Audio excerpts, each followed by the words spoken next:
Et plusieurs points donc ont été effectivement évoqués par mon cher ami Malal et également Badara Gadiaga. Le même mën a wax rek mooy bés yi ñu toll nii ci Sénégal évidemment le président de la République ak son gouvernement se sont inscrits dans une dynamique de bonne gouvernance te dynamique de bonne gouvernance boobu aussi li nga xam ne mooy socle bi mooy jub-jubal jubanti buuba wax na ko léegi. Donc le président de la République wax na ko à plusieurs reprises moo di ne moom du défendre kenn que ce soit son directeur wala ay ministre am kum ci mënti doon képp koo xamante ne yor nga responsabilité publique nga mën a tëju ci sa biir bureau ci sa intimité ak sa conviction personnelle nga def loo xamante ni dafa waroo ak loi waroo ak yoon mais su boobaa justice buy dal sa kaw kenn du la défendre loolu wax na ko. Mais ce qu'il faut aussi rappeler et préciser mooy dañu nekk ci Sénégal boo xam ne tey véritablement la notion de séparation des pouvoirs ce n'est plus en fait un slogan c'est en fait c'est devenu une réalité. Exécutif bi mu ngi def liggéeyam ni mu waree le pouvoir législatif Assemblée nationale aussi mu ngi voter ay loi mu ngi contrôler li nga xam ne aussi mooy l'action du gouvernement mais li nga xam ne aussi mooy suñu justice di justice indépendante ay magistrats yi nga xam ne de brillants magistrats yoo xam ne sont bien formés nekk des magistrats dignes ñu ngi def seen liggéey nu mu waree. La dernière fois vous avez suivi je pense très bien la sortie des procureurs le procureur général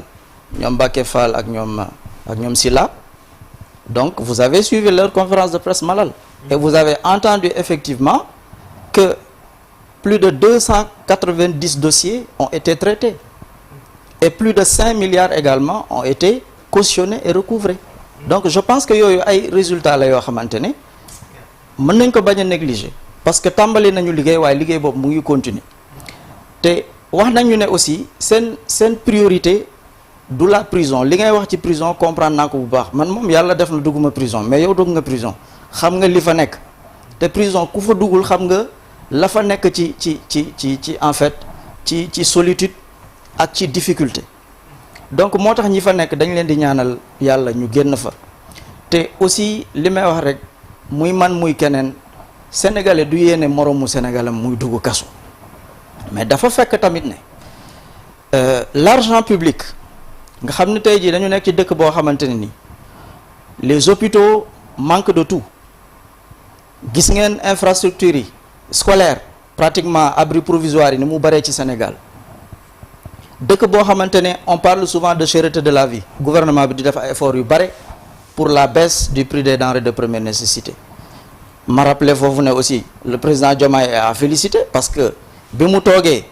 motul sax 2 mois génne na 54 milliards injecté ko ci li nga xamante ne nii mooy la baisse des denrées de première nécessité ci contexte international boo xamante ne tout le monde sait que le marché international aujourd'hui est perturbé avec l'augmentation des droits de douane ci contexte boo xamante ne nii les superpuissances n'est-ce pas sont entrées dans une guerre boo xamante ne sans précédent une guerre commerciale mais malgré évidemment cette situation difficile évidemment subi par le Sénégal donc évidemment avec ce contexte commercial comme je l'ai dit très défavorable aujourd'hui d'accord le président a fait donc évidemment a fait ses efforts donc d'injecter 54 milliards pour alléger évidemment le panier de la ménagère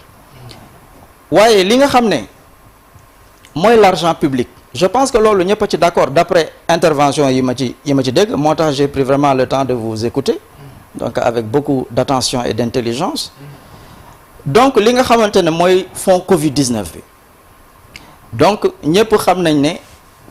situation sanitaire mondiale la boo xam ne pratiquement ça a impacté tous les secteurs d'activité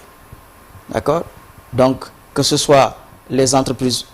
publiques que ce soit aussi les entreprises privées nit ñi seen kër lañ doon toog daanuñu génn liggéey te xam ngeen ne économie Sénégal pratiquement 80% yi c'est le secteur informel boo toogee sa kër demuloo liggéey ça veut dire que di nga am problème dépense donc véritablement dans cette situation le président Macky Sall a fait un appel aux Sénégalais yow nga dugal ci sa dërëm man ma dugal ci sama ñaar dërëm buuba dugal ci xëy na 10 000 am keneen dugal ci Diallo peut-être dugal ci 5 000 am et cetera non parce que dama xam ne voilà vous êtes le directeur des programmes à la TFM donc am nga loo yor ci sa bu bari am nga loo yor xanaa xamoo leen crise bi nii directeur yi ko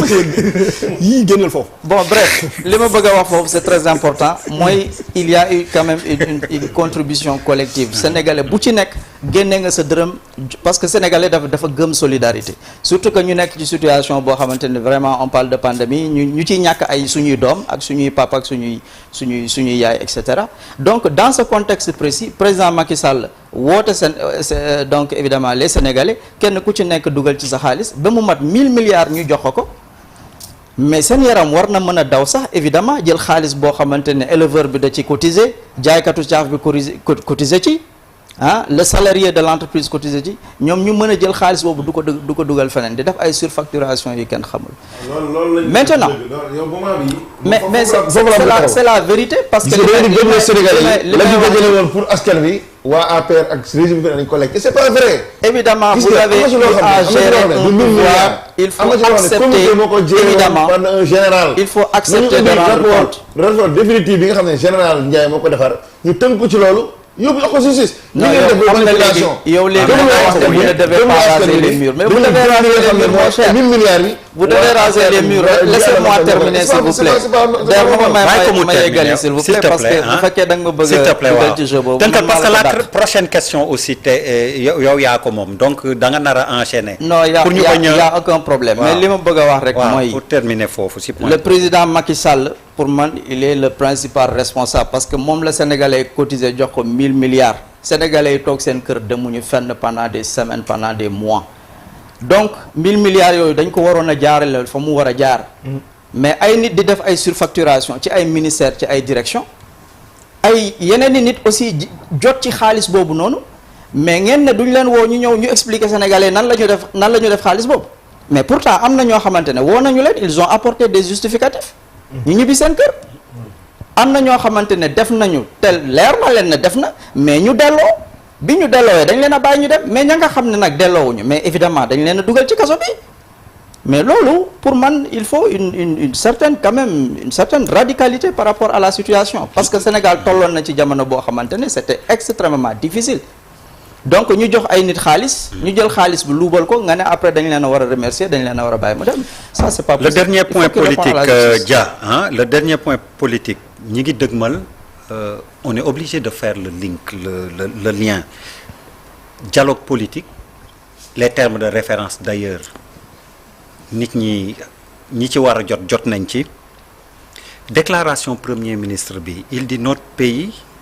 n'a pas de problème politique. Nous avons l'un des systèmes politiques les plus solides et les plus stables. Notre pays n'a pas de problèmes sociétaux ni de